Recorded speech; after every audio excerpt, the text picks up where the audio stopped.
I have the panels off, the back panel right there, and I can't remember if I was adjusting the carburetor needle, jet, idle, whatever it is. Can't think of it now, but I'm going to take the top off right here and take a look and see where my jet needle is. I'm going to put it back to 0 or back to medium. Also, I've got a little bit of gas that came out of here that went down into the variator and the rear casing, so I've got to clean it up. But I want to make sure that, like, my back bolts are secure, that everything is secure on the intake. Remember that when these get hot and cold, they loosen up just a little bit, and they can loosen up to become a problem. I'm going to tighten up my head nuts. Sounds like a damn porno. Anyway, you have to do that just a little bit at a time because you don't want to do too much.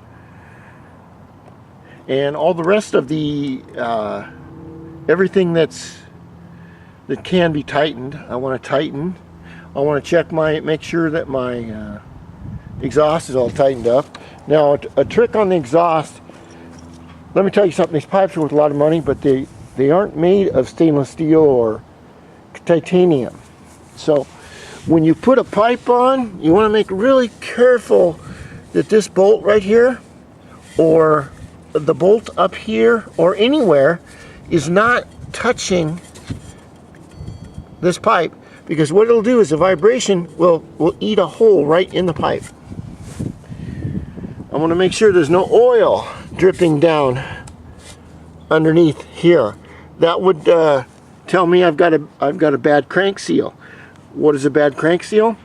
A bad crank seal is where it's loosened up because the crankshaft is out of true. It wobbles just a little tiny bit. All right, I want to make sure that all these are tight. I want to make sure that everything is tight, so when I go out and do my final test drives, that I know that there's no guessing, that it's done. This is going to go in here and hold this up right here, which is nice. It seems to be holding pressure pretty good. I've got to put more air in the tires, and generally just go and make sure that everything is tight like it should be, because you can miss one little thing and it can really fuck up your riding season. You want to look, you take a mirror, put it right where my hand is, underneath the engine. If you're not, 15 and you can stand underneath there because you're so, in good shape. You want to look for leaks. You want to look for leaks here. You want to look for electrical connection leaks. Another thing I have to check, which I do have a problem with, is when you go to turn your steering wheel, you can hear that, because everything is put in there perfectly for a bike that's stationary. But if it turns and you hear something, you shouldn't be doing that. Another thing is if you turn your steering wheel, and what it does is it pinches the throttle right here. Okay, and then your throttle goes off. You don't want that. I got to reposition this. So anyway, that's where I'm at right now. It's kind of a cold day out. It's April 19th, but I know it's going to warm up. It's going to be nice. I just want to have everything ready for the day it does get nice.